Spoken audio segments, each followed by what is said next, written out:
мынакей түрлөрү көп. Кыскасы алам деген кишиге түрү көп.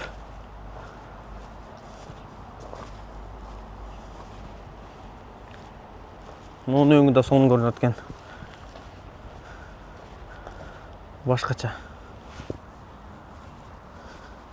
Мынакей ошондой эле бизге өнүп калган. Дагы жейфаңдар. Мына ушундай фараларга бизде аз адамдар көнүп калды. Караңыздар, түрлөрү көп. Караң кирип кетти, караңгыда видео кандай чыгат? Тартып кое атабыз. Эшик кап-караңгы. Караңгыда тарта турган функцияларды күйгүзүп коюп тартып атабыз. Баштан түрлөрү көп. Ушундай сыяктуу машиналарды ким кандай кызыкса айтсаңыздар болот. Баарын тапсак болот, буюрса. Ушуну азыр 2 катар кылып кой ташый турган деп да бирөө сураштырып атат. Аны деле кылып койсок болот буюрса.